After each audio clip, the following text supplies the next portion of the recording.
이스라엘 자손이 또 여호와의 목전에 악을 행하였으므로 여호와께서 7년 동안 그들을 미디안의 손에 붙이시니 미디안의 손이 이스라엘을 이긴지라. 이스라엘 자손이 미디안을 인하여 산에서 구멍과 굴과 산성을 자기를 위하여 만들었으며 이스라엘이 파종한 때면 미디안 사람, 아말렉 사람, 동방 사람이 치러 올라와서 진을 치고 가사에 이르도록 토지 소산을 멸하여 이스라엘 가운데 식물을 남겨두지 아니하며 양이나 소나 나귀도 남기지 아니하니 이는 그들이 그 짐승과 장막을 가지고 올라와서 메뚜기 떼같이 들어오니 그 사람과 약대가 무수함이라. 그들이 그 땅에 들어와서 멸하려 하니 이스라엘이 미디안을 인하여 미약함이 심한지라. 이에 이스라엘 자손이 여호와께 부르짖었더라. 아멘. 구약은 육적의 이스라엘을 통하여 이루신 하나님의 그 구원의 역사를 우리에게 나타내 주시는 말씀입니다. 특별히 영적 이스라엘에게 육적 이스라엘을 통하여 그 보이는 하나님께서 어떻게 역사하시는지, 그 이스라엘 어떻게 역사하시는지를 통해서 오늘 영적 이스라엘은 우리들에게 이루어 가시는, 우리로 하여금 아브라함의 자손으로 다윗의 자손으로 세우셔서 우리로 하여금 그 가나안 땅을 어떻게 기업으로 삼게 하시는지, 어떻게 하나님의 나라를 위업으로 얻게 하시는 그 신령한 역사를 우리에게 보여주시는 말씀입니다. 특별히 우리가 사사기를 주목해야 되는 것은, 사사기는 주제가 무엇입니까? 사사기 21장 마지막 절에 나오죠. 그때의 이스라엘이 왕이 없으므로 이스라엘 사람들이 각기 자기 소견에 옳은 대로 행하였더라. 그러면 하나님께서 이스라엘 백성을 인도하여 주셨고 그 가나안 땅도 주셨죠. 그럼 이스라엘 백성도 있고 그 이스라엘 백성이 살아가는 땅도 있지요. 근데 무엇이 없습니까? 왕이 아직 없는 것을 보여주시는 것입니다. 무엇을 말씀하냐면 사무엘하 3장 17절 18절입니다.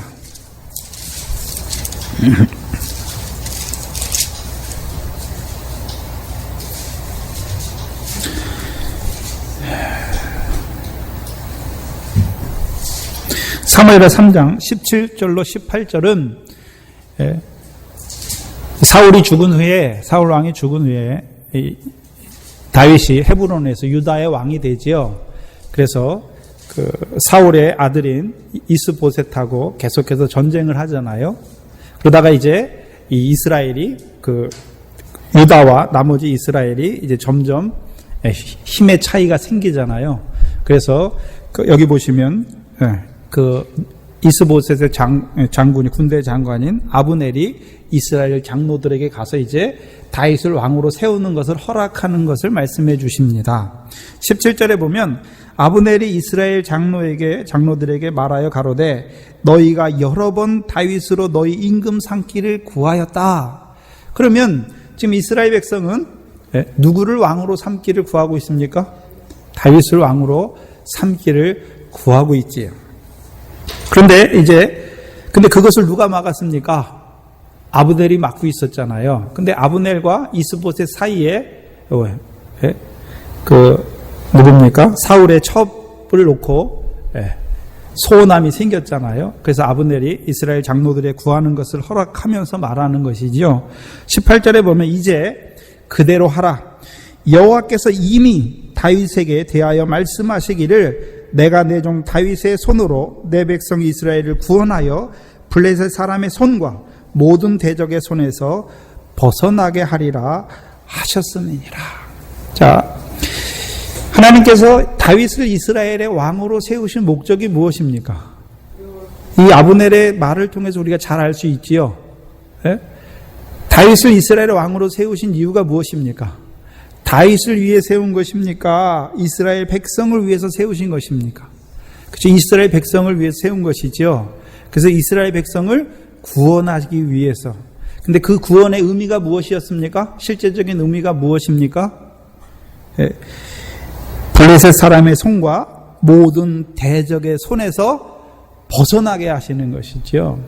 그럼 거꾸로 사사시대에는 왕이 없다는 의미죠. 왕이 없는 시대가 사사 시대니까 왕이 없다는 의미는 이스라엘 자손이 늘 대적의 손에 팔릴 때가 많은 것을 보여주시죠.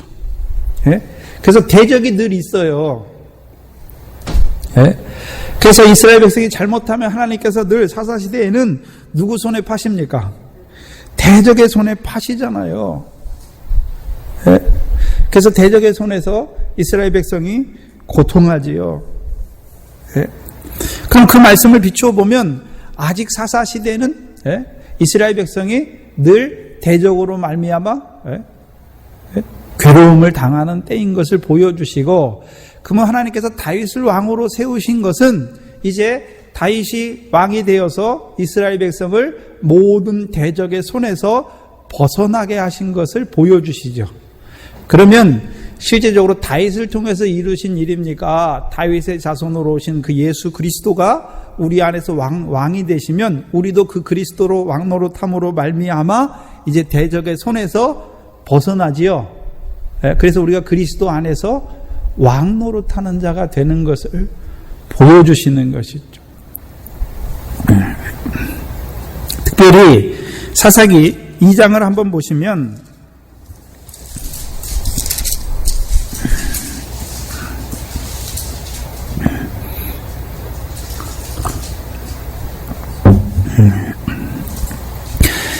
그럼 왜 하나님께서 그 이스라엘 백성을 대적의 손에 붙이시는가? 13절에 보시면 그들이 이스라엘 백성이 여호와를 버리고 바알과 아스다롯을 섬겼으므로 여호와께서 이스라엘에게 진노하사 노략하는 자의 손에 붙여 그들로 노략을 당케 하시며 또 모든 사방의 대적의 손에 파심해 그들이 다시는 대적을 당치 못하였으며 그들이 어디를 가든지 여호와의 손이 그들에게 재앙을 내리셨다라고 말씀하고 있습니다. 예. 그럼 이스라엘 자손이 뭐 했을 때요? 여호와의 목전에 악을 행할 때. 그럼 여호와의 목전에 악이 무엇입니까? 여호와를 버리고 다른 신을 섬기는 것을 보여주시는 것입니다. 그럼 이스라엘 백성이 아직 믿음이 온전하여지지 못해서 여호와만 하나님으로 섬기는 것이 아니라 그 여호와도 섬기면서 다른 신도 섬기는 것을 우리가 알 수 있는 것이죠. 특별히 오늘은요, 이 미디안이라는 대적을 섬깁니다. 근데 하나님께서 어떻게 하십니까? 사사를 세우셔서 그들을 구원하시죠. 그래서 사사를 통해서 이루시는 그 구원의 결과를 그 사사들을 마지막 때, 그 사사들의 역사를 기록한 그 마지막 때에 늘 우리에게 보여주시죠. 사사기 3장 11절을 보시면 하나님께서 온니엘을 통하여 이스라엘을 구원하신 다음에 그럼 그 구원의 결과가 무엇입니까? 11절에 보시면 그 땅이 태평한 것이죠. 그렇죠? 그리고 사사기 3장 30절에도 보시면 하나님께서 이스라엘을 대적 모압 왕 에글론의 손에 붙이고 또 에웃을 통해서 사사 에웃을 일으키셔서 그들을 이스라엘 백성을 구원하신 다음에 30절에 보면 그날에 모압 사람이 이스라엘 수하에 항복함에 그 땅이 80년 동안 뭐하였습니까? 태평하였다. 그리고 우리가 지난 시간 마지막에 본 사사기 5장 31절을 보시면 마지막에 31장 마지막에 보시면 1절 마지막에 그 땅이 40년 동안 태평하였더라. 이상하잖아요. 이스라엘 백성을 대적의 손에서 구원했으면 이스라엘 백성이 태평해야 되는데 이 사사기의 이 기자는 사사기를 기록한 믿음의 선지는 이스라엘 백성의 관점을 두는 것이 아니라 어디에 관점을 두고 있습니까? 그 땅이라고 말씀하고 있죠. 예. 그러면 반대로 한번 생각해 보면 하나님께서 이스라엘을 대적에 붙이신 때에는 그 땅이 태평했습니까? 태평하지 못한 것을 보여주십니까? 태평하지 못한 것을 보여주시잖아요. 예. 그러면 가나안 땅이 태평했다라는 의미가 무엇일까요? 무엇입니까? 예.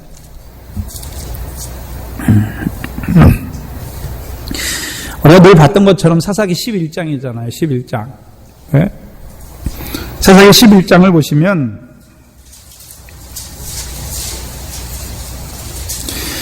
13절 이하에 보시면 내가 오늘날 너희에게 명하는 나의 명령을 너희가 만일 청종하고, 그렇죠? 그럼 여호와께서 모세를 통하여 주신 명령을 그들이 청종하면 하나님께서 어떻게 하십니까? 14절에 여호와께서 너희 땅에, 그 백성에게 하시는 게 아니에요.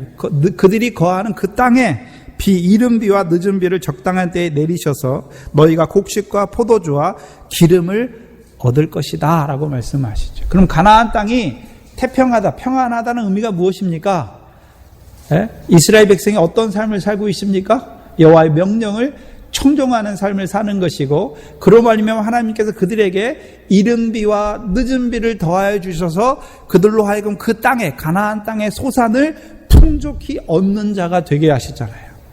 그래서 사실 우리가 신명기 8장 11절에 그 땅은, 가나안 땅을 말씀해서 밀과 보리의 소산지요, 포도와 무화과와 석류와 감람과 꿀의 소산지다, 기름과 꿀의 소산지인 것을 말씀해 주셨죠.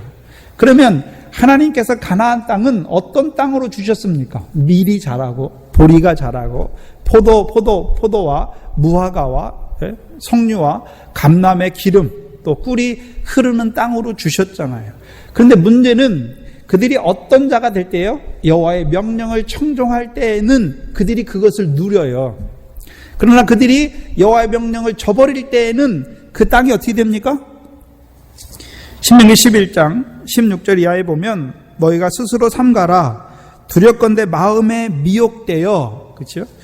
돌이켜 다른 신을 섬기며 그것에게 절함으로 여호와께서 너희에게 진노하사 하늘을 닫아 비를 내리지 아니하여 땅의 소산을 내지 않게 하심으로 너희가 여호와의 주신 땅에, 아름다운 땅에서 속히 멸망할까 하노라 말씀하죠. 그러면 이 백성이 무엇을 받게 됩니까? 미혹을 받게 되어서 다른 신을 섬기게 되는 것이죠. 그 결과가 무엇입니까? 하나님께서 비를 그치심으로 그 땅의 소산을 멸절하시는 것이죠. 그러면 사사들을 통한 구원, 물론 대적에게서 이스라엘 백성을 구원하는 의미도 있지만 실질적인 의미는 무엇입니까? 땅의 평안이죠. 땅의 태평이지요. 곧 결실과 열매 맺는 땅이 되게 하시는 것이죠. 이게 왜 굉장히 중요하냐 하면 신약에서 마태복음 21장 43절에 예수님께서 그 바리새인과 서기관들에게 뭐라고 그러십니까? 너희는 그 나라를 빼앗기고 열매 맺는 백성이 그 나라를 유업으로 얻을 것을 말씀하시잖아요. 그렇죠? 그래서 구약에서는 가나안 땅을 기업으로 주시는 것을 보여주셨지만 이제 새 백성, 새 언약의 백성인 영적 이스라엘인 우리들에게는 하나님의 나라를 유업으로 얻을 것을 보여주시고, 그러면 하나님의 나라를 유업으로 얻으려면 뭐가 있어야 됩니까? 열매가 있어야 되는 것을 말씀해 주셨고, 근데 성경에서는 그 열매는 무엇으로 말미암는 열매라고 우리에게 말씀하십니까? 성령으로 말미암은 성령의 열매인 것을 말씀하시죠. 그러면 성령의 열매를 맺으려면 우리가 어디에 붙어 있어야 됩니까? 참 포도나무에 붙어 있어야죠. 그래서 참 포도나무로 말미암아 우리가 참 포도나무에 붙어 있다, 가지가 되었다는 의미가 무엇입니까? 새 언약을 받았다는 의미죠. 그래서 우리가 새 언약의 백성이지요. 새 언약이 무엇입니까? 똑같아, 율법이에요. 구약에서도 율법이고 신약에서도 율법이지요. 그렇죠? 근데 구약에서는요, 성령이 없으니까 내가 하나님을 사랑하고 내가 이웃을 사랑하는 것이고, 신약에서는요, 내가 너희를 사랑한 것 같이 너희도 서로 사랑하는 것입니다. 사랑이, 그래서 구약에서는요, 내가 하나님을 사랑해야 돼요. 오늘도 율법 아래, 옛 계명 아래에 있는 자들은요, 내가 하나님을 사랑해야 돼요. 내가 이웃을 내 몸처럼 사랑해야 돼요. 그러나요, 이 새 언약의 백성, 새 계명 아래에 있는 자들은요, 영적 이스라엘인 우리들은 내가 하나님 사랑할 수 없지요. 어떻게 사랑합니까? 티끌은 내가 어떻게 창조주 하나님을 사랑할 수가 있습니까? 할 수 없는 것이죠. 그 사랑의 본질이 무엇입니까? 하나님께서 우리를 사랑하셔서 그 예수 그리스도를 보내셔서 십자가에 죽게 하시고 부활하게 하신 것이죠. 그래서 그 사랑을 입은 자만이 열매를 맺을 수 있는 것을 보여주시죠. 그러면 예수 그리스도께서 이루신 그 하나님의 사랑을 우리에게 이루어 주셨잖아요. 그럼 실제적으로 그 사랑을 우리에게 입혀주시는 분이 누굽니까? 성령이죠, 성령. 그래서 성령이 우리 안에서 믿음을 일으키셔서 그 예수 그리스도의 사랑이 믿어지게 하시는 것이죠. 그 십자가의 사랑. 믿어지게 할 뿐만이 아니라 이제 성령 안에서 우리도 사랑하게 하셔서 그 하나님 나라를 유업으로 얻는 그 결실과 열매를 맺게 하시는 것입니다. 그러면 구약에 하나님께서 가나안 땅을 육적 이스라엘에게 준 목적과 신약의 우리에게 영적인 이스라엘의 우리에게 하나님 나라를 우리에게 주신 목적이 똑같잖아요. 똑같이요. 근데 구약의 육적 이스라엘을 통해서는요, 보이는 땅과 보이는 백성과 보이는 그들의 삶을 통해서 말씀해 주셨고, 이제 영적인 이스라엘에게는요, 그 보이는 것을 통해서 영적인 이스라엘에게 이루어 가시는 그 신령한 역사를 말씀해 주시는 것입니다.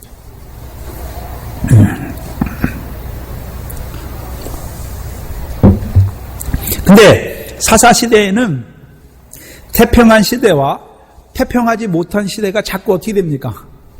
반복되잖아요. 그렇죠? 반복되잖아요. 어떨 때는 사사들이 역사할 때는 사사들로 말미암아 그 땅이 어떻게 됩니까? 열매 맺는 땅이 되지만 다시 그 사사가 죽은 후에 또는 이스라엘 백성이 다시 여호와의 목전에 악을 행하면 그 땅이 어떠한 땅이 됩니까? 태평한 땅이 되지 못하고 저주받은 땅이 되는 것이죠. 근데 그게 항상 어떻게 됩니까? 사사기에서요. 반복되잖아요. 반복되는 것이죠.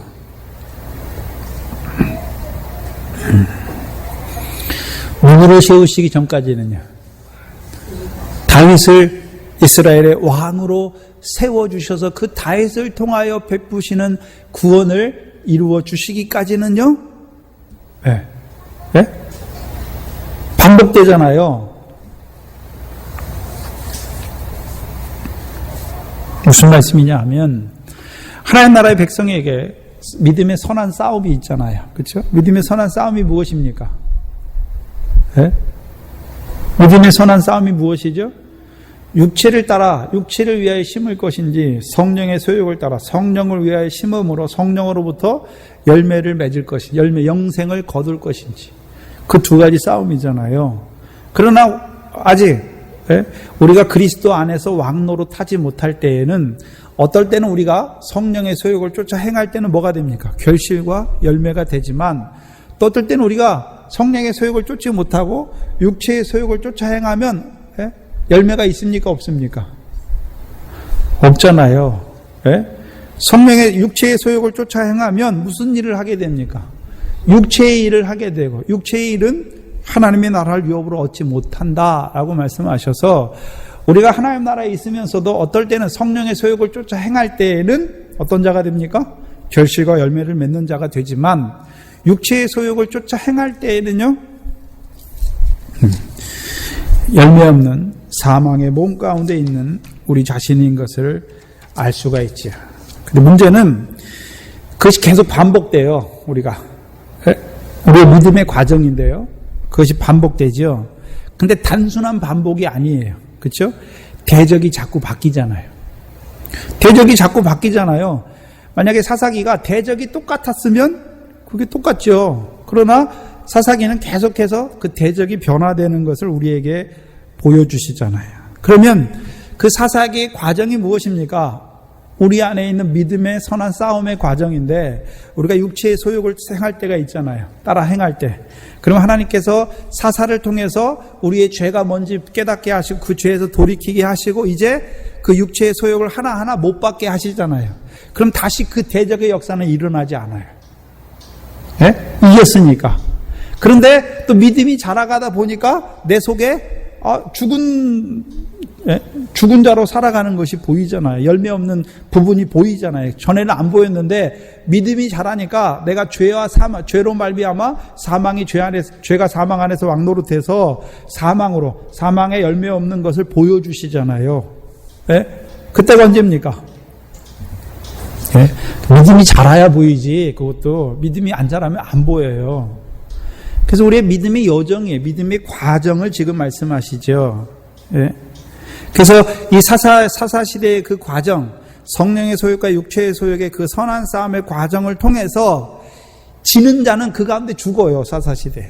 그러나 이기는 자는 이제 그 대적을 못 박는 것이죠. 육체의 소욕을 하나하나 못 박음으로 말미암아 결국은요, 이제 온전히 못 박는 자가 되고, 곧 그리스도 예수의 사람은 육체와 함께 정과 욕심을 십자가에 못 박게 하시잖아요. 그러면 육체가 남아있습니까? 이제 남아있지 않습니까? 남아있지 않으니까 그가 이제 어떤 자가 됩니까? 남은 육체의 때를 육신의 정욕을 쫓아 행하는 것이 아니라 하나님의 뜻만 쫓아 행하는 자가 되는 것이죠. 그래서 그것을 갈라디아서 5장 26절에 성령으로 살고 성령으로 행하는 자가 되는 것입니다. 곧 그가 누굽니까?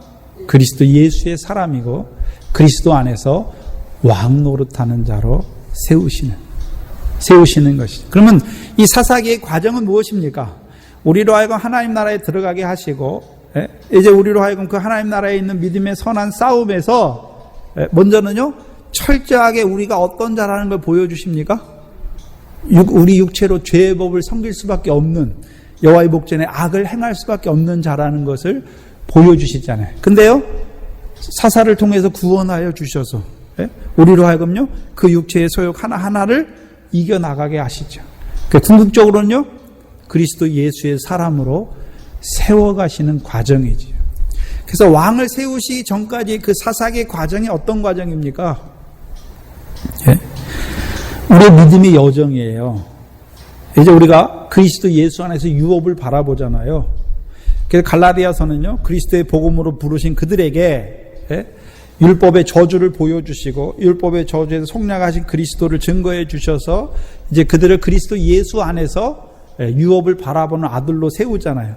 근데 그리스도 예수 안에서 유업을 바라보지만 늘 성령의 소욕과 육체의 소욕이 우리 안에 있음으로 말미암아, 그렇죠? 하나님 나라를 유업으로 얻는 일보다 육체의 일을 하게 되는 우리를 보여주시고, 이제 늘 우리가 육체의 일을 하면 다시금 더러워지잖아요. 그럼 다시금 어떻게 하십니까? 그리스도의 십자가로 그 은혜로 다시금 우리를 하나님 앞에 의롭다함을 입은 자로 세워가시잖아요. 그래서 그 은혜가 계속됨으로 말미암아 우리로 하여금 그 사랑에서 녹아지게 하셔서 1만 달란트 빚진 자가 되게 하셔서 이제 우리로 하여금 그 육체의 소욕 하나하나를 못 받게 하시는 과정이죠. 이제 다윗으로 왕을 세워주시면 대적이 없어요. 대적이 없어요. 네?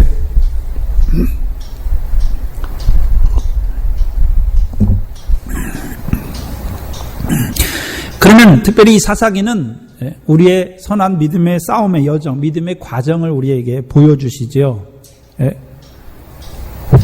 이제 우리로 하여금요, 하나님 나라를 유업으로 얻을 자로 세워 주셨으니까 이제 성령의 소욕으로 충만하게 하셔서, 은혜와 진리로 충만하게 하셔서 그리스도 예수의 사람으로 세워가시는 과정. 다른 말로 하면요, 하나님의 나라를 유업으로 얻는 그 성령의 열매 맺는 백성으로 세워가시는 과정입니다. 그것이 성경 전체에서 이 사사기가 우리에게 보여주시는 의미입니다.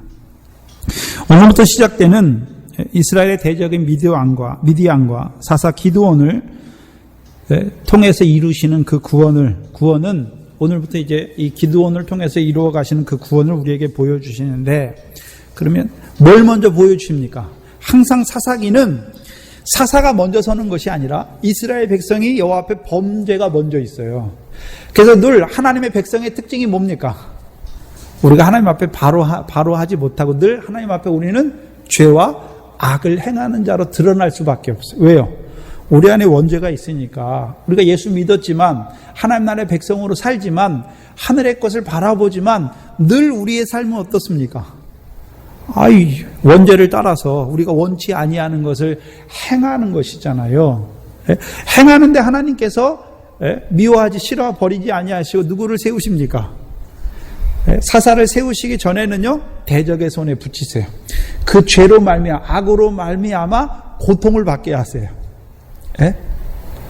고통을 받게 하세요. 근데 이스라엘 백성 중에 죄와 악을 행하면서도 그게 하나님 앞에 자기 마음이 상하거나 그 죄악으로 인해서 고통을 느끼지 못하면 그 죄 가운데 망해요. 그러나 그 죄로 말미암아 마음이 상하고 애통하게 되면은요, 다시 하나님께서 어떻게 하십니까? 그를 사해 주시고 이제 그것이 사사를 통해서 이루시는 과정과 똑같이 간단 말이죠. 죄를 과치하고 있는 것이죠. 이제 이 미디안을 통해서, 대적 미디안을 통해서 먼저 우리 속에 역사하는 미디안의 요소를 밝히 보게 하십니다. 하나님께서 이 사사 시대에 이스라엘이 대적이 다 다르잖아요. 왜 다릅니까?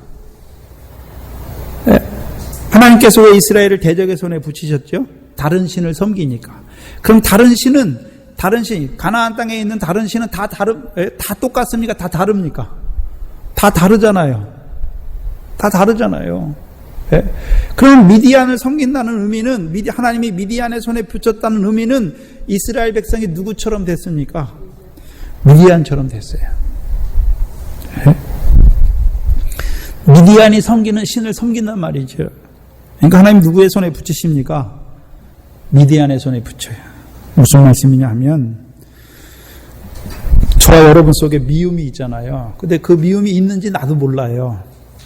그럼 하나님께서 어떻게 하십니까? 꼭 미운 사람 만나게 해요. 그래서요, 내 속에 미움이라는 살인죄를 범하게 해요. 그렇잖아요?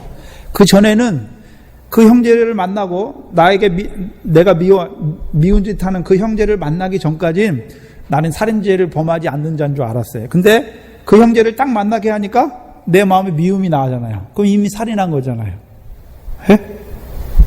이미 살인한 거잖아요. 그럼 만나기 전에는요, 나는 살인 안 하는 자다 이렇게 생각했는데 만나니까 내가 어떤 자입니까? 그럼 하나님께서 그 대적을 세우시니까 내 속에 뭐가 드러났습니까? 살인죄를 행하면서도 그게 죄인지 모르고 살아가는 것이죠. 근데 그게 드러나게 하시는 거죠. 행위로. 미디안 대적을 통해서 이스라엘 속에 있는 그 죄악을 하나님께서 어떻게 하십니까? 드러내 주시는 거예요. 드러내 주시는 거예요. 먼저 우리 속에 어떤 죄가 역사하는지를 밝히 봐야 될 거 아닙니까? 우리 속에 내가 어떤 육체의 소욕을 쫓아 행하는지 밝히 봐야 그것을 하나님 앞에 나가서 그걸 놓고 구원을 위하여 부르짖는 자가 될 거 아닙니까? 내 속에 죄와 악이 뭔지도 모르고 그냥 얼렁뚱땅 다 뭉개가지고 하나님 앞에 기도하는 건 아니지요. 성령이 오시면 이제 가나안 땅에서 싸우면요, 우리가 뭐 의로운 거, 거룩한 거, 그게 드러나는 것이 아니라 우리가 악이 드러나요. 우리의 죄와 악이 드러나게 하세요, 하나님께서. 또한요, 먼저는 우리가 봐야 되는 것이 무엇입니까? 우리 속에 죄악을 먼저 봐야 되는 것이고, 또요, 죄악만 보면 그 죄악 가운데 넘어지는 자가 되잖아요. 우리가 죄와 악을 범하지만 하나님께서는 어떻게 하십니까? 기드온과 같은 사사를 들어서 구원하시잖아요. 그 죄와 악에서 우리를 구원하시는 것이죠. 그래서 출애굽기 34장 9절 말씀이지요. 우리가 하나님의 백성이면서도 늘 여호와의 목전에 죄와 악을 행하지만 여호와께서는 우리와 함께 하심으로 우리의 죄와 악을 사하시고 우리를 주의 기업의 백성으로 삼으시는 것이죠. 그것을 계속 반복해요.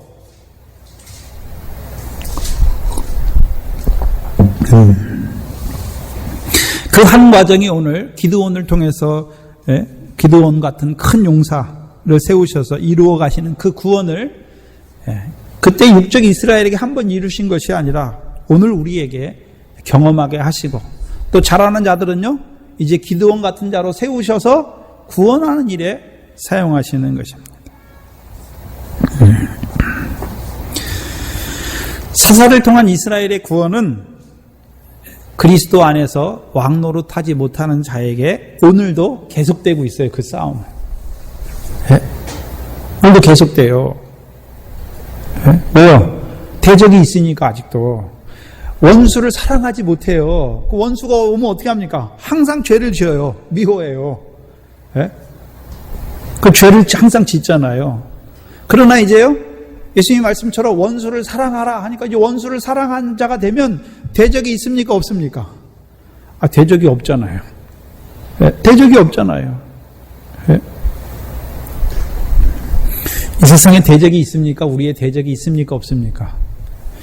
없지요.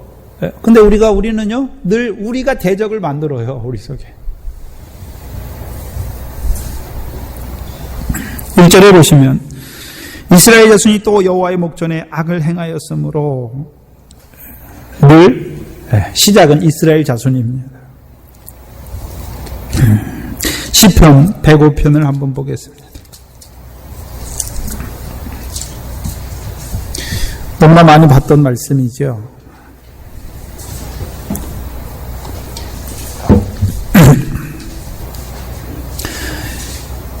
하나님의 백성을 왜 이스라엘이라고 하는 의미가 무엇입니까? 이스라엘이라고 하는 의미. 105편에 보시면 8절 이하에 보시면 그는 그 언약 곧 천대에 명하신 말씀을 영원히 기억하셨으니 이것은 아브라함에게 하신 언약이며 이삭에게 하신 맹세며 야곱에게 세우신 율례 곧 이스라엘에게 하신 영원한 언약이다. 그럼 이스라엘을 말할 때에는 어떤 자가 이스라엘입니까? 영영한 언약을 받은 자가 이스라엘이지요. 그렇죠? 네. 그러면 이스라엘에게 주신 영영한 언약의 내용이 무엇입니까? 11절이지요.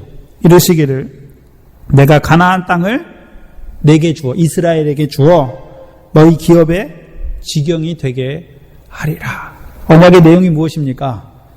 이스라엘이 이루어가야 할 내용이 아니라 하나님께서 이스라엘에게 이루실 것을 약속하여 주신 것이죠. 그 약속의 내용이 무엇입니까? 가나안 땅을 이스라엘에게 주어 영원한 기업이 되게 하시겠다. 그러면 성경에서 이스라엘 자손이라고 말할 때에는 무슨 언약을 받은 자입니까? 영영한 언약을 받은 자지요. 곧 가나안 땅을 영원한 기업으로 주실 그 언약을 받은 자들이지요. 네, 특별히 하나님께서 아브라함에게 주신 언약의 두 고리가 무엇입니까? 시와 땅에, 그 가나안 땅에 관한 언약이지요. 네. 그 문제는 그들이 그러면 가나안 땅에 이스라엘 백성이 지금 이 사사기 때 가나안 땅에 이미 들어갔잖아요. 그러면 그들이 가나안 땅에 들어간 것이 다 된 것입니까? 가나안 땅이라는 것을 받았으면 다 된 것이 아니라 받은 것이 다가 아니라 그 가나안 땅에서의 삶이 그 땅을 기업으로 삼을 것인지 아니면 그 땅을 잃어버린 자가 되는 것인지 그냥 가나안 땅에 들어갔다고 자동적으로 그 땅이 그들의 기업이 되는 것은 아닙니다. 그래서 하나님께서 가나안 땅에서 그 언약의 백성으로 살아가게 하시기 위해서 그들에게 주신 것이 무엇입니까? 율법이잖아요. 명령이지요. 그래서 출애굽기 24장에 시내산에서 그들에게 모세를 통한 그 여호와의 율법을 주시고 그것으로 그들에게 언약을 체결하시잖아요. 그래서 그들이 언약 백성이 되지요. 그럼 그들이 그 언약은 광야에서 그 언약을 지키라고 주신 것이 아니에요. 물론 지켜야 되지만 어디에 가서 행하라고 주신 언약입니까? 율법은 가나안 땅에 들어가서 그들이 행해야 하는 율법으로 주신 것이죠. 그 율법을 행하는 삶이 무엇입니까? 의와 공도를 지켜 행하는 삶입니다. 꼭 그들이 여호와의 명령을 지켜 행하면 하나님께서 이른비와 느른비를 주셔서 그 가나안 땅을 열매를 통하여 그들이 그 가나안 땅을 영원한 기업의 소유로 삼는 자로 세우시는 것이죠. 무엇을 말씀하시냐면 오늘 우리가 하나님 나라 백성이잖아요. 그럼 하나님 나라 들어갔다고 다 됐습니까? 그럼 하나님 나라 들어갔으니까 그게 그냥 하나님 나라가 자동적으로 우리에게 유업으로 떨어지는 것이 아니라 하나님 나라에 들어갔다고 다 된 것이 아니라 하나님 나라에 들어가는 자가 이제 힘써야 되는 것이 믿음으로 싸워야 되는 것이 무엇입니까? 열매죠. 하나님 나라를 유업으로 얻는 그 열매를 맺어야 되는 것이죠.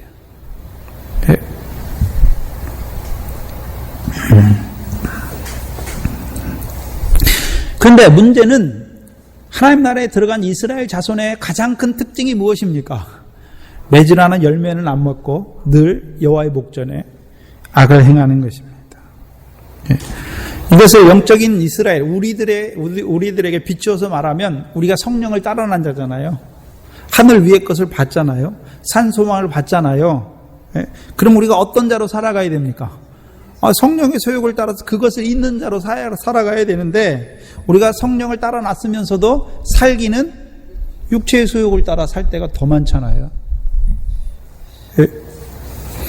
그 말은 다른 말로 하면요, 성령이 거하시는 성전이잖아요, 우리가. 예? 근데 육체의 소욕을 따라 산다는 의미는 무엇입니까? 그 성전을 더럽히는 자로 살아가는 거죠. 율법을 주신 것은 거룩한 백성이 되게 하시기 위해 주셨잖아요. 우리에게 하나님의 말씀 주신 것은 우리로 거룩한 삶을 살게 하기 위해 주셨는데 여호와를 저버린다는 말은 그 말씀을 저버리는 삶을 사는 거죠. 거룩한 백성이 되는 것이 아니라 오히려 육체의 소욕을 따라서 육체의 일을 행하는 더러운 자가 되는 거예요. 그 사사기 때 이스라엘 백성만 그런 것이 아니라 저와 여러분의 특징이죠. 네? 우리가 아까 봤듯이 아까 사사기 2장 11절에서 16절에 15절에서 봤듯이 이스라엘 백성이 여호와의 목전에 악을 행한다는 의미는 여호와를 버리고 다른 신을 섬긴다는 의미죠.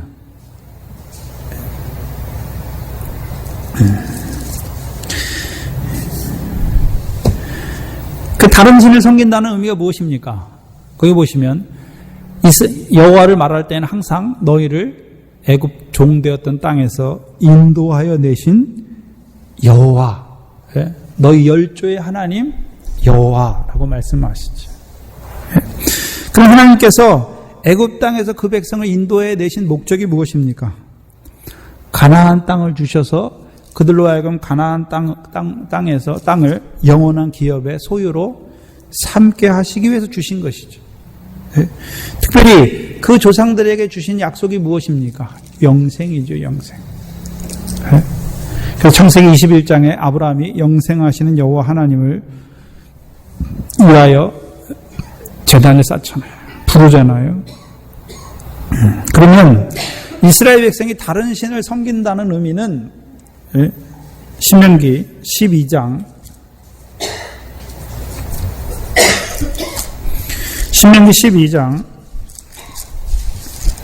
29절 이하에 보시면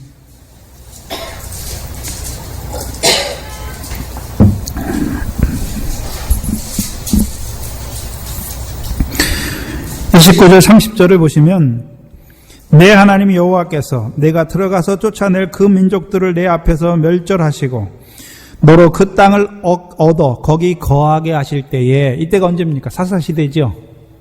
예?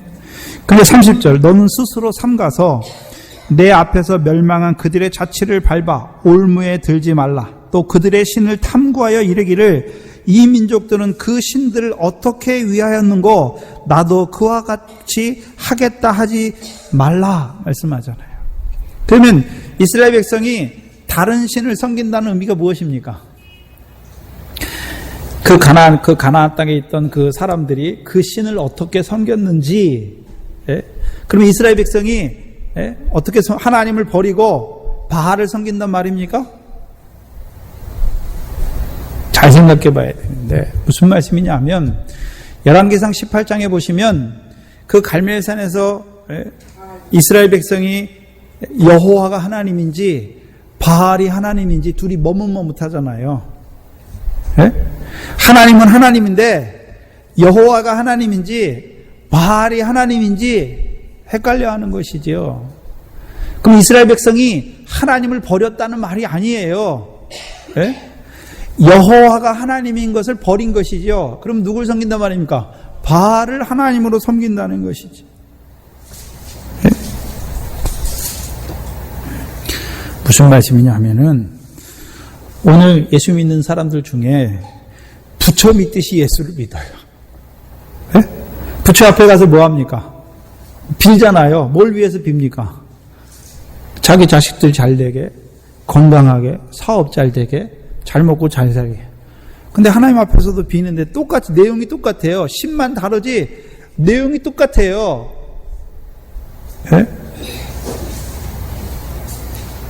바알 하나님 섬기는 거예요.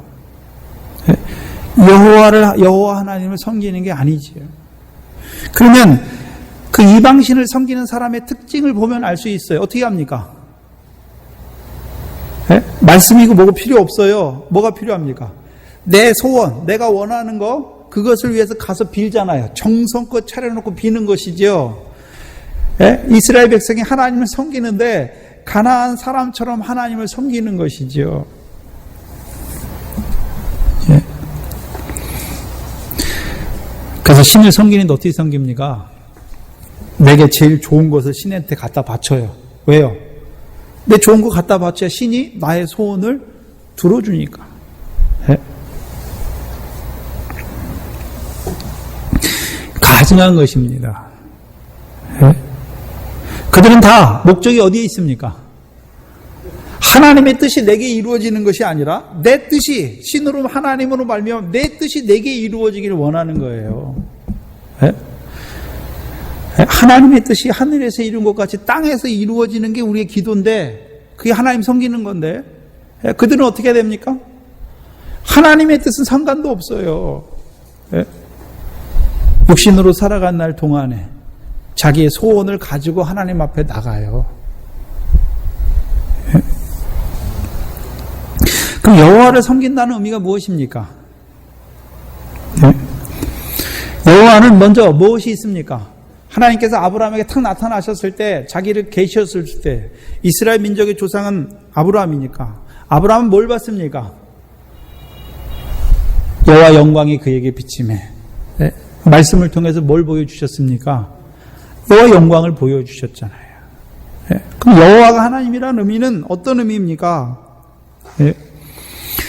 말씀을 믿는 내게 그 말씀대로 이루시는 하나님이 오늘도 살아계셔서 그 믿는 내게 그 말씀대로 이루어 가시는 것이죠. 근데 여호와니까 어디의 영광으로요?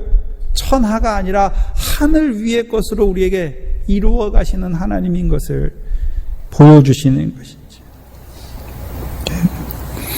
그래서 오늘도 살아계신 그 하나님을 섬기는 자가 많은가? 아니면 그 산자의 하나님이죠. 하나님을 죽은 자처럼 목석의 우상처럼 아무것도 못하니까 내가 가서 하나님 위해서 뭐 해야 되는 것처럼 그렇게 섬기는 것이죠.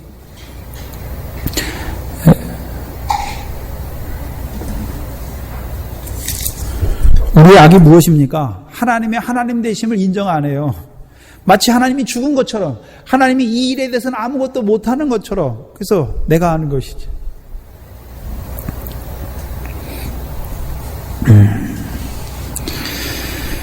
그 여호와의 목전의 악이지요. 여호와께서 우리에게 말씀하셨잖아요. 언약하셨잖아요.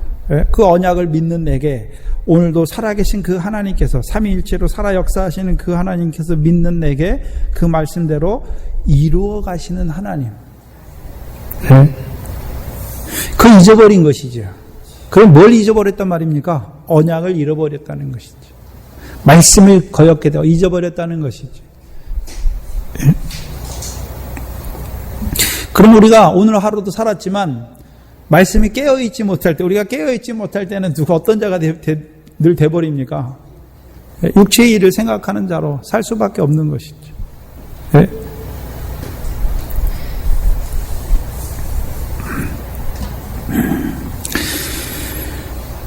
하나님께서 그 여호와의 목전에 악을 행하는 그들을 여호와께서 7년 동안 그들을 미디안의 손에 붙이십니다. 결코 미디안이 힘이 세서 이스라엘을 다스리는 이기는 것이 아니지요. 여호와께서 이스라엘을 미디안의 손에 붙이십니다.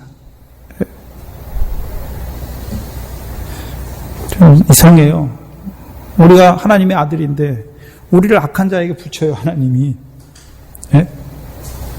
우리를 악한 자에게 붙여요.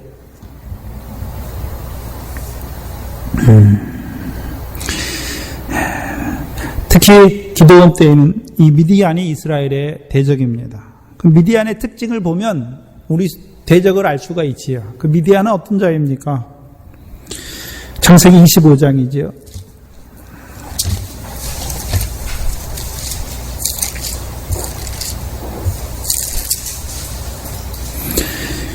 (25장) 1절로 7절을 보시면 6절을 보시면 이렇게 미디안의 특징이 다 나옵니다. 아브라함이 후처를 취하였으니 그 이름은 그두라라. 그가 시므란과 욕산과 무단과 미디안과 이스박과 수아를 낳았고 쭉 말씀하시죠.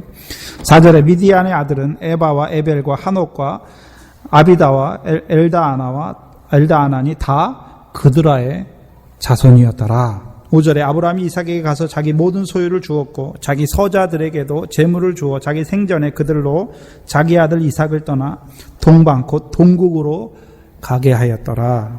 이 말씀을 통해서 우리가 미디안에 대해서 알 수 있는 게 몇 가지로 나오죠. 미디안은 어떤 자들입니까? 예? 씨는 아브라함의 씨죠. 예? 분명히 아브라함의 씨예요. 그죠? 씨는 아브라함의 씨예요. 그럼 아브라함이 어떤 자입니까? 가나안 땅에 있던 아브라함이 하나님 섬기는 자예요. 하나님 섬겨요. 문제는요, 우리가 갈라디아서 4장 21절에 보면 아브라함에게 두 아들이 있으니 하나는 계집종에게서 낳고 하나는 자유하는 여자에게서 낳았다잖아요. 거기에 그두라가 있습니까? 없습니까? 거기 이삭과 이스마엘을 말할 때 누구의 소생이라고 그럽니까? 누구의 아들이라고 말합니까? 아브라함의 아들이에요. 아브라함의 아들. 근데 여기 25장 4절에 보시면 그두라, 후처 그두라가, 예? 그두라잖아요. 근데 그가 낳잖아요. 근데 아브라함의 아들입니까? 그두라의 소손입니까? 그두라의 자손이에요. 아브라함의 아들이 아니란 말이죠. 예? 아브라함의 아들이 아니에요.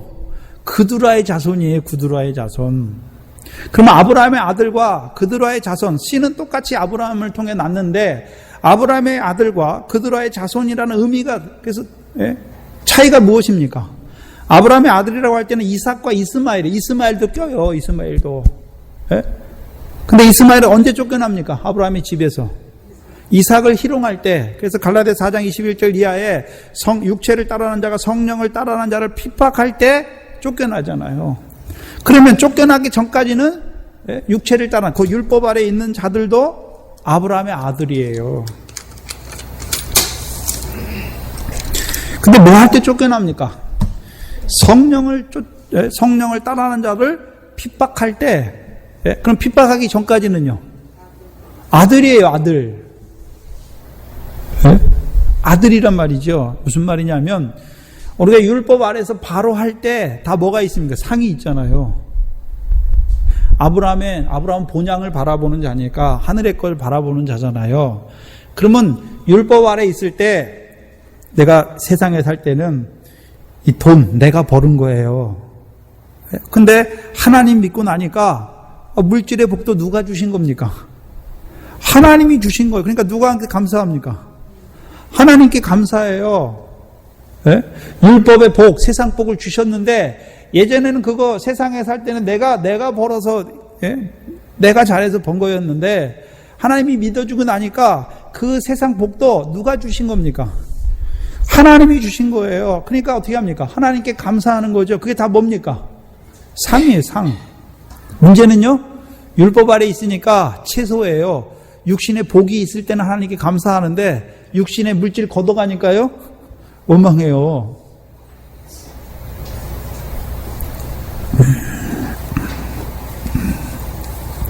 그러나 그두라의 자손들은요, 아브라함의 소생이 아니에요. 네? 그럼 그두라는 어떤 자들입니까? 서자다라고 말씀하잖아요. 창세기 25장에 보면 6절에 자기 서자들에게 재물을 주어 자기 생전에 이삭을 떠나가게 하잖아요.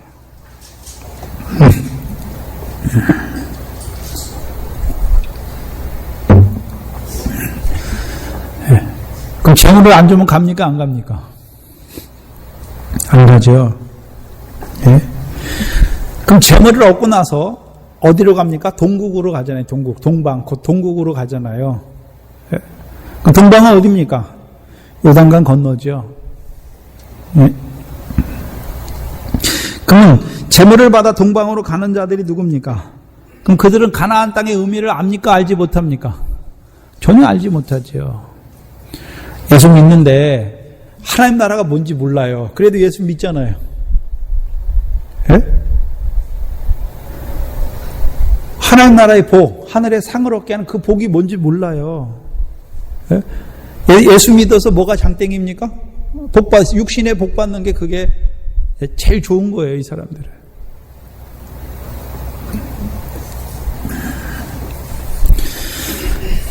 그러면 분명히 하나님이 섬기잖아요. 아브라함의 씨니까. 하나님 없는 자가 아니에요. 가나안 땅에 사는 자들이 하나님 안 섬기는 자가 아니지요.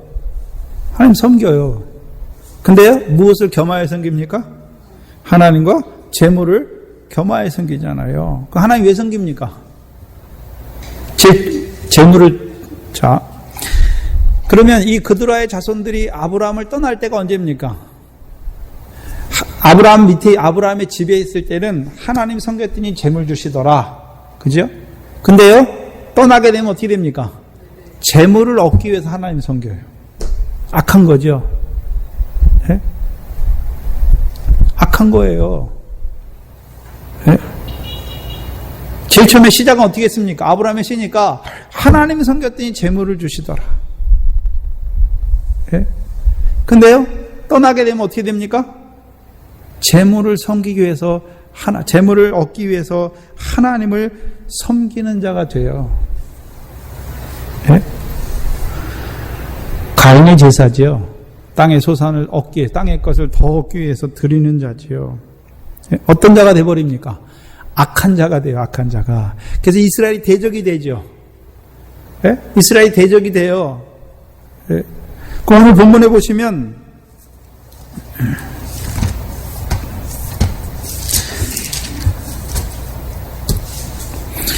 여호와의 목전에 악을 행함으로 여호와께서 7년 동안 그들을 미디안의 손에 붙였지요. 네? 그 이스라엘도 어떤 자들이 되어버렸단 말입니까? 미디안 사람처럼 되었다는 것이지. 네? 하나님과 재물을 겸하여 섬기는 자들이 된 것이지. 근데 아직 떠나지는 않았잖아요. 아직 떠나지는 않았지요. 이스라엘 백성은 계속해서 그 땅에 거하는 자들이잖아요. 우리가 누가복음에 보면 둘째 아들이 아버지께서 자기 목을 구하죠. 아버지께. 그 목을 받자마자 어디로 갑니까? 먼 나라로 가요. 먼 나라로. 그럼 먼 나라로 가니까 하나님께서 그냥 놔두십니까? 그 땅에 흉년이 들게 하시니까, 흉년이 들게 해서 돼지가 먹는 주염 열매도 주지 아니하심으로 다시 아버지 집을 바라보게 하시잖아요. 우리가 창세기 24장과 창세기 24장에 그 동방에서부터 올라오는 자가 있잖아요. 오늘 보면 이 미디안 사람과 아말렉 사람과 동방 사람이 함께 해요. 그죠? 그렇잖아요? 창세기 29장을 한번 보시죠.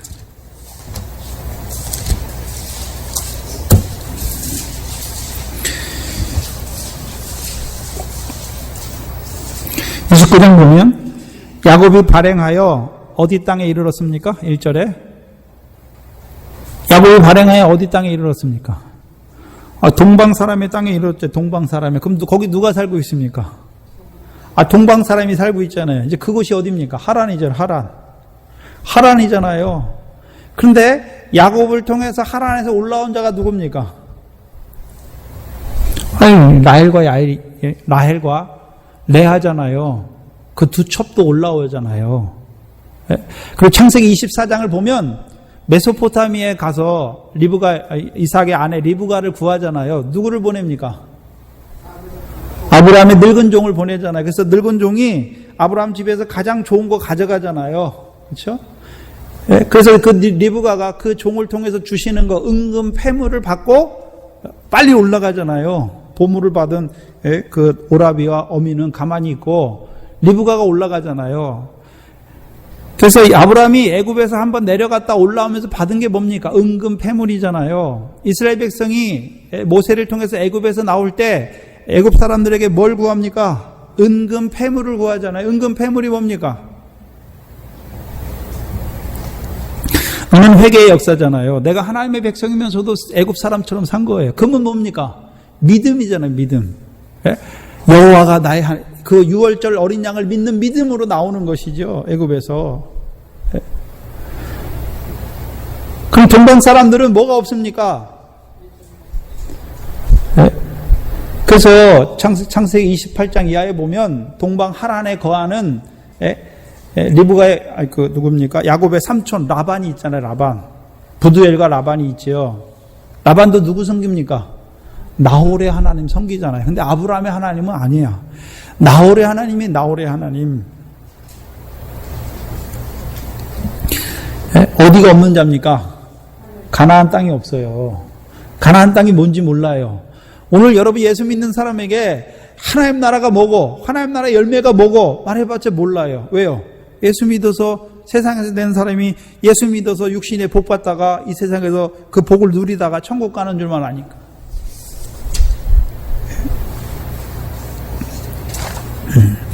창세기 11장 마지막 절에 보면 누가 나옵니까? 데라가 나오잖아요. 데라가.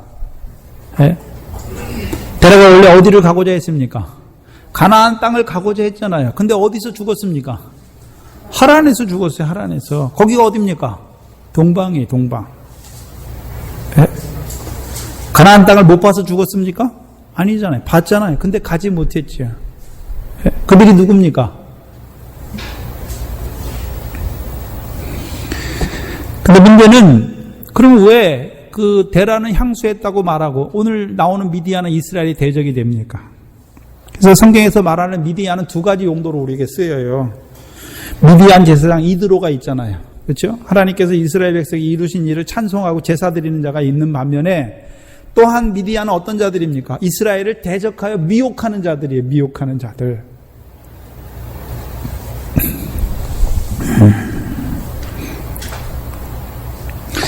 그러면 가나안 땅에 있는 오늘 사사시대 때 기드온 때 일어나는 이스라엘을 대적하는 미디안은 어떤 자들입니까? 그들의 역사가 무엇입니까? 이사야서 2장입니다.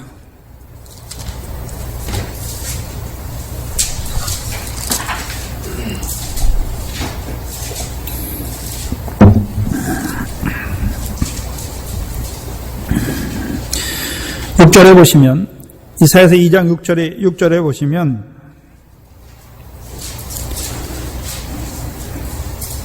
주께서 주의 백성 야곱 족속을 버리셨음은 이사야 때는 버리셨다라고 말씀하죠. 왜 그렇습니까? 그들에게 동방 풍속이 가득하며 그들이 블레셋 사람같이 술객이 되며 이방인으로 더불어 손을 잡아 언약하였음이라.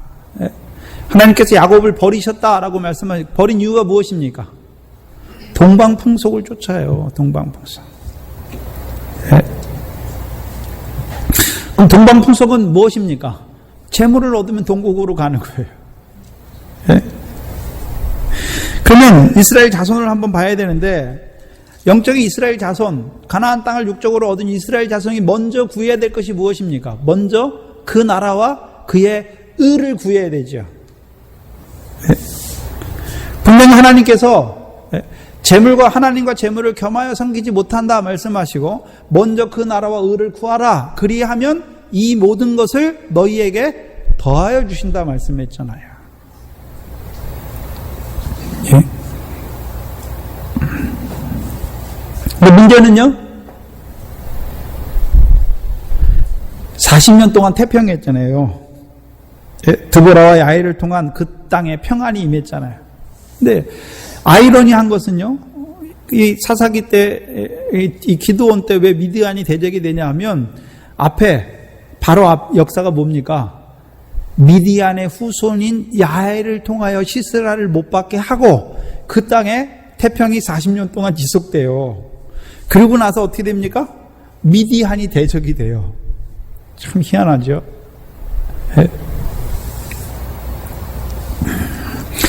그러면 그 드보라와 야엘을 통해 그 땅에 40년 동안 태평이 있었습니다.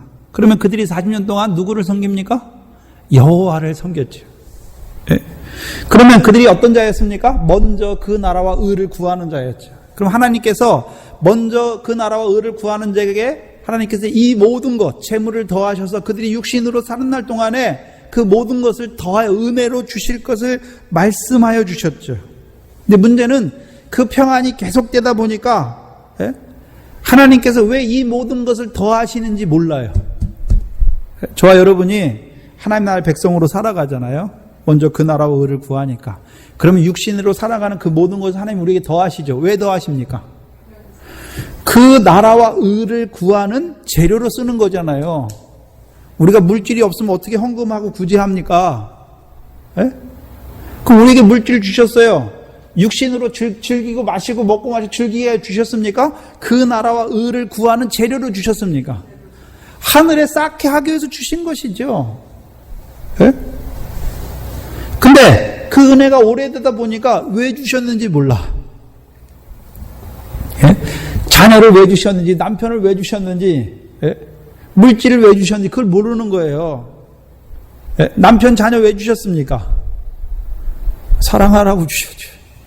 사랑의 열매 맺으라고 주셨죠. 예?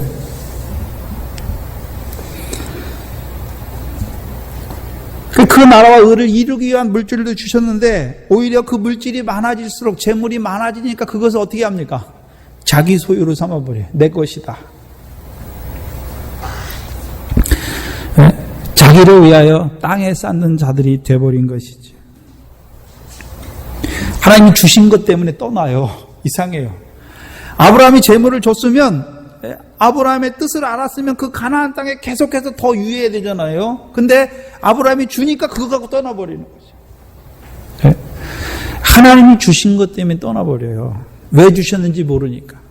네? 어떤 사람은 건강 때문에 치시니까 하나님 앞에 나와요. 근데 건강 고쳐주니까 또 나가요. 네?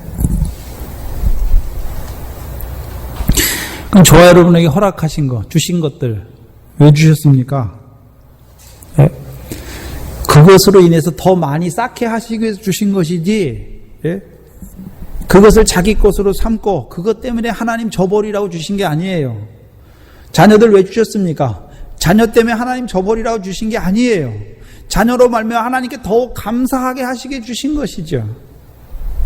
예? 근데 자녀 때문에 하나님을 저버려요. 자녀가 우상이 돼가지고.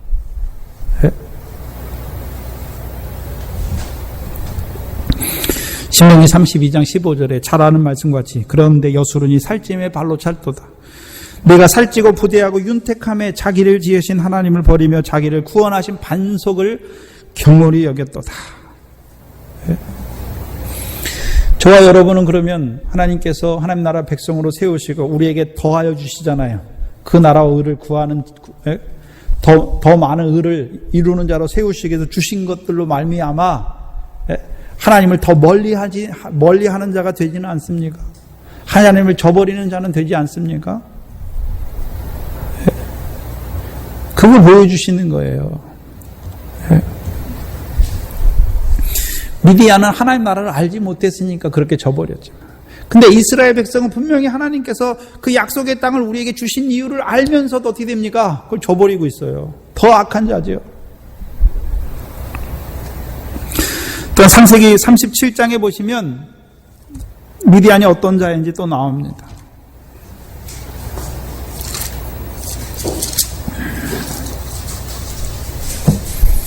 (37장 25절) 이하에 보시면 요셉의 형들이 요셉을 팔 생각을 하지요. 원래는 제일 처음에 죽이려고 그랬다가 이제 유다의 말을 듣고 죽이는 것보다 파는 게 낫다 해서 팔잖아요.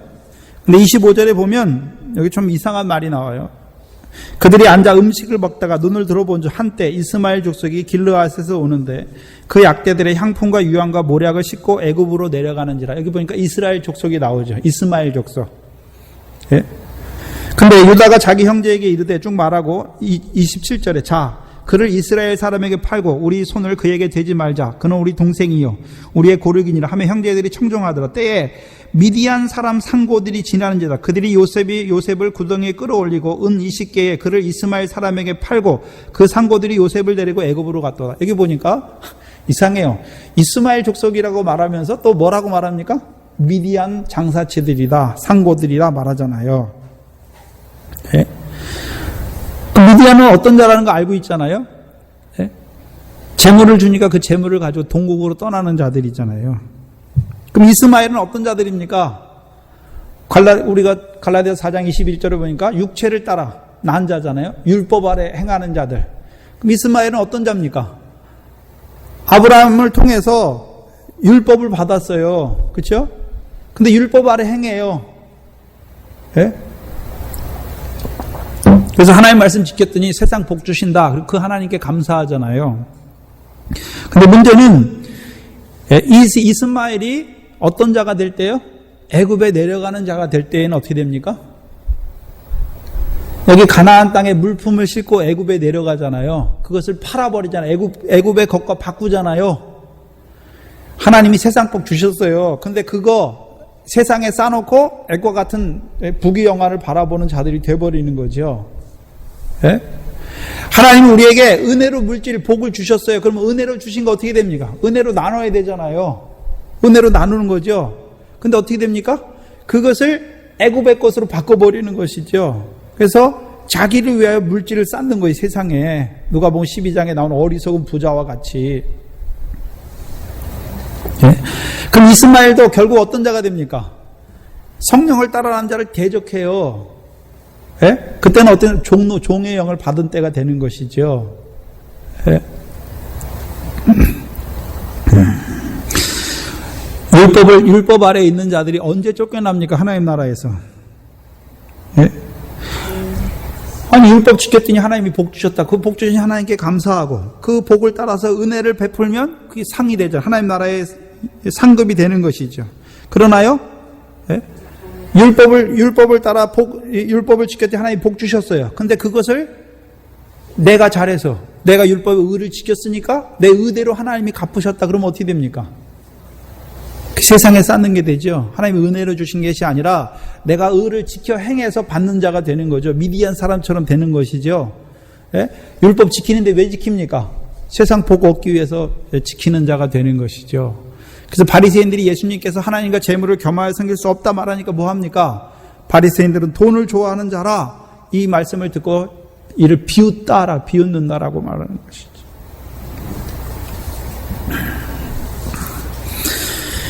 그럼 이스라엘 백성이 미디안 사람처럼 됐다는 것은 이미 모세를 통해서 신명기 8장 17절에 말씀하고 있습니다. 신명기 8장 17절을 보시면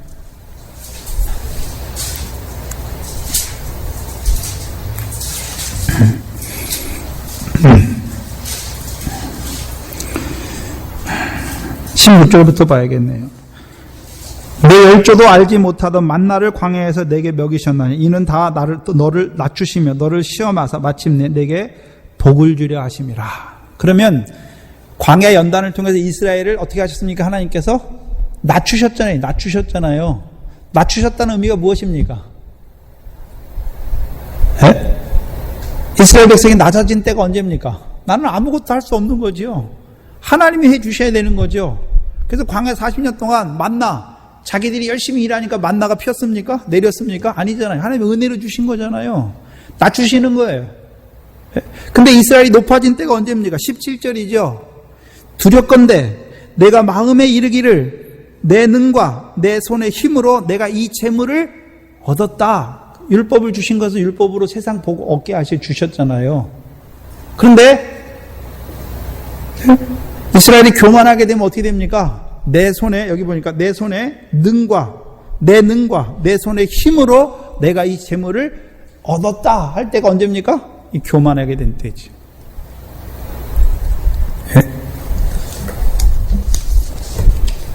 이 하나님을 저버리는 거예요. 율법 안 지키는 게 아니라 율법을 지켜요. 근데요, 자기 의를 의지하는 거죠. 하나님이 은혜로 주신 것이 아니라 내가 의를 지켰기 때문에 하나님이 대가로 주신 거예요. 이게 가나안 땅에 사는 이스라엘이 미디안 사람처럼 되는 거죠. 저와 여러분도 하나님 앞에 나올 때 하나님께서 우리에게 주시는 것들 있잖아요. 근데 거기에 조건, 내가 뭐 하니까 하나님이 내게 허락하셨다. 다 뭐가 되는 것입니까? 미디안 사람처럼 되는 거예요. 내 능과 내 손의 힘으로 내가 얻은 거예요. 하나님 앞에. 네? 사사기 6장에 나오는 이 아말렉과 동방 사람도 똑같아요. 아말렉은 어떤 자들입니까? 에서의 후손이죠. 근데 창세기 36장에 보면 에돔이 어떻게 합니까? 아버지께 이삭이 준 거, 이삭의 모든 재산과 야곱이 준 거 받으니까 어디로 갑니까? 가나안 땅을 떠나서 세일산으로 가요. 기업의 땅을, 가나안 땅을, 유업의 땅을 떠나요. 문제는요, 근데 신명기에 보면 하나님께서 에돔 사람과 애굽 사람은 미워하지 말라. 그의 3대 후손은 여호와의 총회에 들어온다라고 말씀하셨잖아요. 근데 아말렉은 아니에요. 그래서 에돔은 이스라엘을 대적하는 역사가 좀 적어요. 근데 아말렉은요, 광야에서부터 이스라엘을 죽여요. 대적해요. 그 가나안 땅에서도요, 이스라엘을 대적하는 자죠. 특별히 이 아말렉은 에서의 아들인 엘르바스가 첩 딥나를 통해서 낳은 자제예요. 그 첩의 자녀예요. 그래서 종의 영을 받은 자들이죠. 그래서요, 제일 처음에 이스라엘이 광야에서 나오자마자 누구랑 싸웁니까? 르비딤에서 이 아말렉과 싸워요. 그래서 모세가 손을 들면 이스라엘이 이기고, 모세가 손을 내리면 져요. 또 사사기 3장에서도요, 그 모압왕 에글론과 함께 그 암몬과 아말렉 족속이 이스라엘을 괴롭히죠. 그때도 나와서 이스라엘을 대적하는 자지요. 그러면 여기 있는 동방 사람들, 여기 미디안과 아말렉과 동방 사람이 하는 일이 뭡니까? 이스라엘 대적하지 않아요. 그럼 이스라엘 대적해서 이스라엘로 어떤 자가 되게 합니까? 열매 없는 자가 되게 하는 거죠. 그것을 마태복음 21장의 말씀으로 비춰보면 너희는 하나님 나라를 빼앗기게 되는 거죠. 열매 맺는 백성이 하나님 나라를 유업으로 얻으니까 가나안 백성이 가나안 땅을 유업으로 삼으려면 열매가 있어야 되잖아요. 근데 열매 없는 자가 되게 하잖아요. 그럼 그들이 어떤 자가 됩니까? 하나님 나라를 빼앗기는 자가 되는 것이죠. 그럼 미디안은 어떤 역할을 합니까? 하나님 백성이 오늘 미디안이 누굽니까? 하나님의 나라를 빼앗기는 자로, 잃어버리는 자로 세우는 자들이, 만드는 자들이 누굽니까? 이게 미디안이에요. 그래서 민수기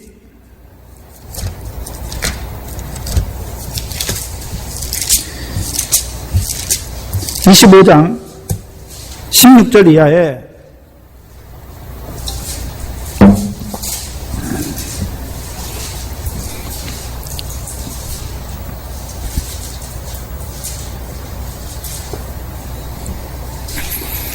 민수기 25장 16절 이하에 보면 여호와께서 모세에게 일러 가라사대 미디안인들을 박해하며 그들을 치라 했죠. 왜 쳐야 됩니까?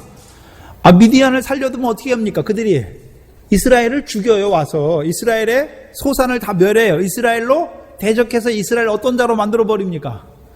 하나님 나라를 빼앗기는 자, 가나안 땅을 빼앗기는 자로 만들어 버리잖아요. 18절에 이는 그들이 괴계로, 그러면 미디안이 어떻게 역사합니까? 괴계잖아요. 누구의 괴계입니까?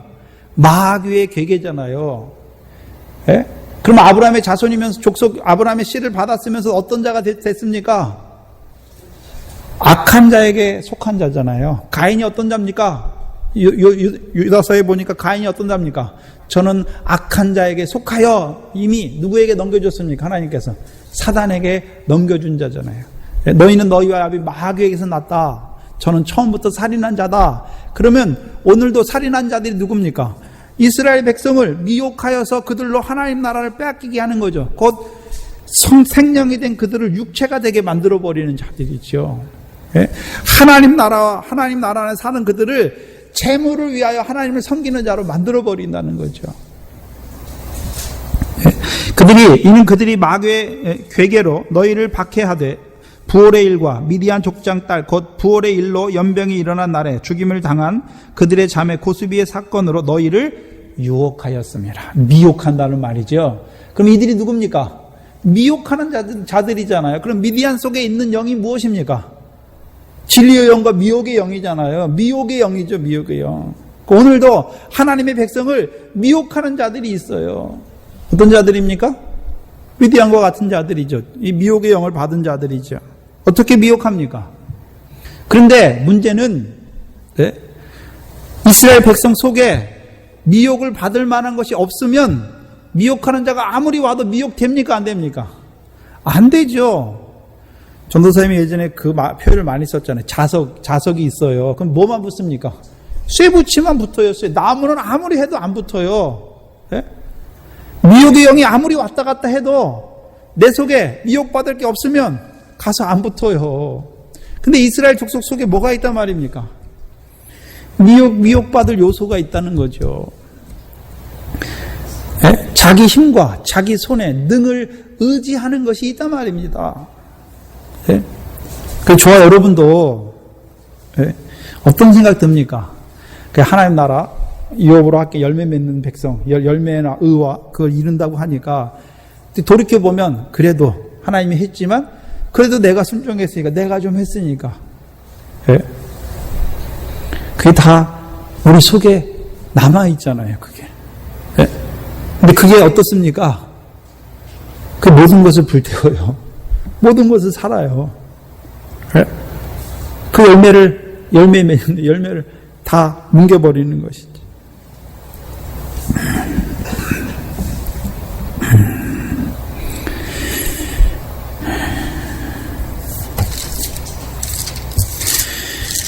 우리가 하나님 나라에서 그 열매, 하나님 나라를 유업으로 얻는 그 열매를 맺으며 살아가잖아요. 근데 우리 속에 드는 마음이 어떻게 듭니까? 그게 오래되다 보면 어떤 마음이 들죠? 그래도 내가 와서 하나님 앞에 내가 죄인임을 자백하니까, 내가 자백하는 줄 알아요. 내 죄를 내가 자백하는 줄 알아요. 죄를 깨닫게 하시니까 자백한 거죠. 그 은혜가 계속되면, 여기서 은혜를 말하는 그리스도의 십자가의 그 피를 계속해서 부어주면, 그것도 그 은혜도 계속하면 어떻게 됩니까? 그래도 나라는 게 계속 나오는 것이죠. 내가 그 십자가를 붙잡는 자가 되는 거죠.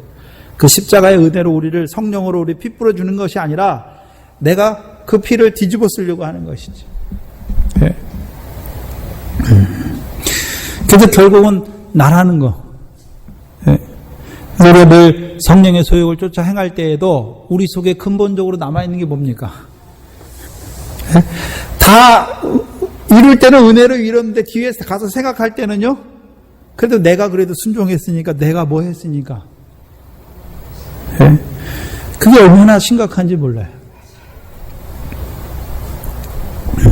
야엘이 누굽니까? 야엘이 미디안 족속이에요. 그래서 그 야엘을 통해서 시스라의 철병거를 부서뜨리고 시스라의 머리에 머리를 꿰뚫어서 그를 죽이잖아요. 우리가 알아요. 그렇죠? 뭘 압니까? 성령의 소욕을 쫓아 행하면 육체와 함께 정과 욕심이 십자가에 못 박히신다는 거 알잖아요. 하나님이 이미 못 박히셔, 예수 그리스도를 못 박힘으로 그 모든 것을 다 이기신 걸 알잖아요. 그걸 알아요. 근데요, 그 안에서 계속해서 하나님의 은혜 가운데 성령의 소욕을 쫓아 행하게 하다 보면 뒤에 가서 어떤 생각을 한단 말입니까? 그래도 내가 순종했으니까, 내가 못 박았으니까.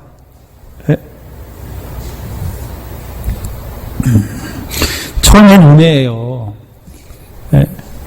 근데 은혜가 계속되다 보면요, 그게 은혜가 은혜인 줄 몰라요, 우리가. 그 당연한 것처럼.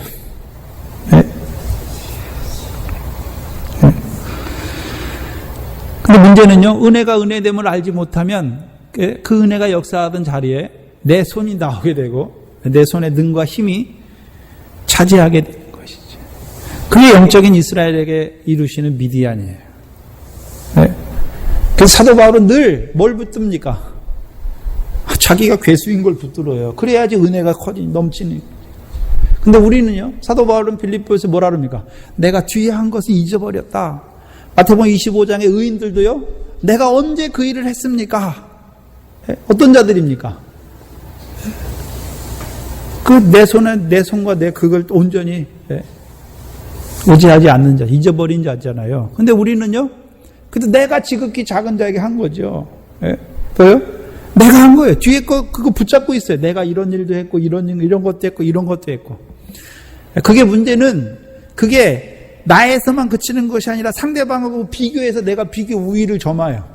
내가 저 사람보단 더 믿음이 낫지. 내가 저 사람보단 기도 더 잘하지. 내가 저 사람보단 성경도 더 많이 읽고, 뭐도 많이 하고, 뭐도 많이 하는 거죠. 다 자기입니다. 다 자기 손이에요. 특별히 우리가 기도할 때 조심해야 될 거. 사람 생각하면서 기도하려고 그래요. 저 사람이 내 기도를 듣고 어떻게 생각할까? 그 기도가 아니에요. 하나님 앞에 하는 기도가 아니에요.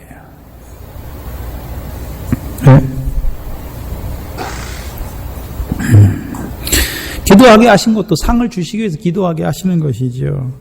근데 우리가 늘 그럴 때가 많단 말이죠. 내 속에 나라는 거, 그거 나의 자존심이나 나의 그런 것들이 딱 움켜쥐고 있어가지고 그게 한 번씩 나타낼 때가 있는 것이지. 특별히 오늘부터 시작되는 그 미디안의 역사를 통해서 우리가 야훼를 통해서 이루신 그 구원의 자리로 올라갈 때, 그 은혜가 계속될 때 우리 속에 아직까지도 남아있는 그것들, 근데 그게 드러나야죠. 근데 그 과정이 없는 게 있어요. 그 과정이 있는 것이죠. 사도 바울도 왜 자기가 늘 죄인의 괴수라는 거 붙잡습니까? 그거 붙들지 않으면 항상 내가 다른 사도보다 더 많이 수고하고 누구보다 더 많이 한 그게 자꾸 드러나는 것이지. 그러나 늘 나 같은 죄인 중에 괴수라고 고백할 때요, 내게 주신 모든 은혜가 함께하여 이루신 것으로 드러나게 되는 것이죠. 기도하겠습니다.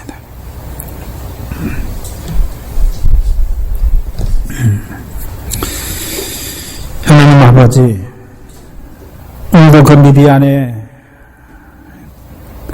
그 요소가 우리 속에 있는 것을 말씀을 통해 다시금 깨닫게 하시고, 참으로 우리가 그 은혜 안에 거한다고 하지만, 늘 그 사랑 안에서 살아간다고 하지만, 아직까지도 내 손의 힘과 내 손의 능을 의지할 때가 많은 미련한 저희들, 패역한 저희들인 것을 아버지 하나님 용서하여 주시옵소서. 우리에게 보여주신 그 하나님 나라를 유업으로 얻게 하시는 그 성령의 소욕을 통하여 이루시는 그 성령의 열매를 바라보면서도, 그것이 성령의 열매인 것을 바라보면서도 잠깐 우리가 나의 열매로 착각할 때가 많고, 내가 행한 일로 가지고 있을 때가 너무나 많은 미련한 저희들, 이 시간 이 미디안을 통하여 우리 속에 역사하는 그 미디안을 꿰뚫어 주셔서 오늘도 기드온을 통하여 이제 큰 용사가 되게 하심으로 우리에게 이루신 것이 참 내가 아니요 나와 함께 하신 하나님의 은혜인 것을 고백하게 하시고, 늘 우리는 사도 바울과 같이 그 하나님 나라를 유업으로 얻는 그 일에 달려가지만 우리 자신이 어떠한 자인지 죄밖에 지을 수밖에 없고, 늘 하나님을 저버릴 수밖에, 그 은혜와 사랑을 헛되이 할 수밖에 없는 죄인 중에 괴수인 것을 깨닫게 하셔서 늘 죄인의 괴수를 사랑하시는 그 은혜 안에서만 자라가는 저희들 되게 하여 주시옵소서. 이 시간도 하나님 앞에 나오게 하시고 말씀으로 저희를 위로하여 주시고, 참으로 그 하나님이 우리 속에 있는 숨어있는 그 세세미미한 것까지 다 밝혀내셔서 오늘 하나님 앞에 참으로 그 은혜 가운데 설 수밖에 없는 자라는 것을 다시 한번 깨닫게 하신 거 감사합니다. 아버지 하나님, 우리가 이 믿음의 싸움을 싸워갈 때에 우리 속에 그 미디안의 요소가 때때로 치고 올라야 때가 있사오니, 아버지 하나님, 오늘부터 시작되는 이 기도원을 통해서 이루어 가시는 그 구원이 나에게 이루어 가시는 그 구원으로 깨닫게 하시고, 이 말씀 안에서 참으로 이제 나의 나된 것은 온전히 하나님의 은혜임을 고백하는 우리의 신앙이 되게 하여 주시옵소서. 예수님의 이름으로 기도하옵나이다. 아멘. 찬송가 410장입니다.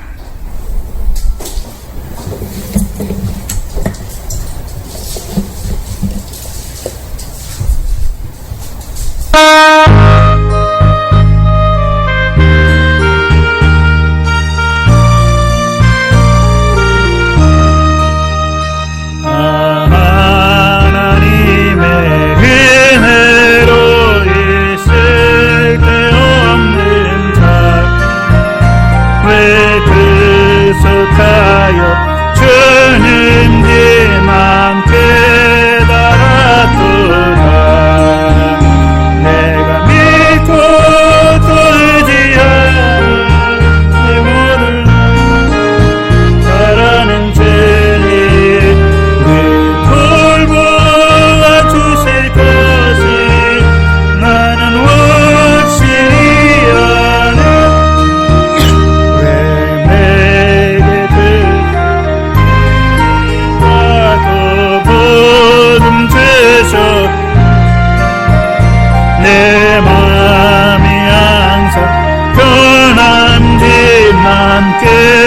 깨달았도다. 내가 믿고 떠들지 않은 내 마음 중심 잘하는 주님 늘 돌보아 주실 것을 나는 확실히 아네. 왜 내게 성령 주셔서 내 마음을 감동해 주 예수 믿게 하는지 난 깨달았도다. 내가 믿고 떠들지 않은 내 마음 중심 잘하는 주님 늘 돌보아 주실 것을 나는 확실히 아네. 주 언제간지 아실지도 밤에 혼나지 오 주님 만날 알 수 없도다. 난 알 수 없도다.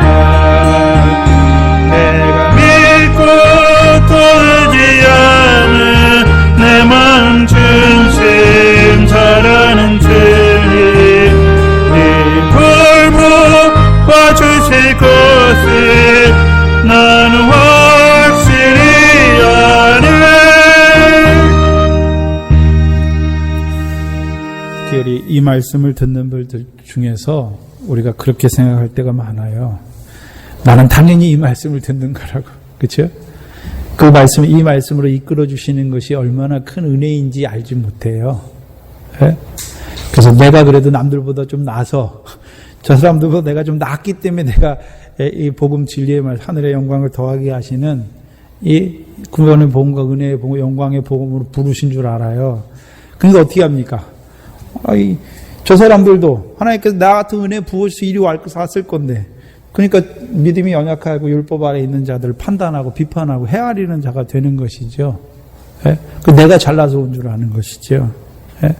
그 미디안의 요소가 우리 속에 있습니다. 없으면 좋겠는데 죽을 때까지 있어요. 그래서 늘 하나님 앞에 우리가 행하지만 성령을 따라 행하지만 늘 우리 속에 연약한 것들을 보게 하시고, 그러니까 그거 보면 볼수록 내가 한 게 아니죠. 그때 앞에 해왔던 게 내가 한 게 아니에요. 그죠? 네. 은혜로 한 것이죠. 성령의 역사로 하게 하신 것이죠. 네. 그것이 우리의 믿음의 여정입니다. 네. 주기도문으로 예배를 마치겠습니다. 하늘에 계신 우리 아버지, 이름이 거룩히 여김을 받으시오. 나라의 마옵시며 뜻이 하늘에서 이룬 것 같이 땅에서도 이루어지이다. 오늘날 우리에게 일용할 양식을 주옵시고, 우리가 우리에게 죄 지은 자를 사해 준 것 같이 우리 죄를 사해 주옵시고, 우리를 시험에 들게 하지 마옵시며 다만 하게서 구하옵소서. 나라와 권세와 영광이 아버지께 영원히 있사옵나이다. 아멘.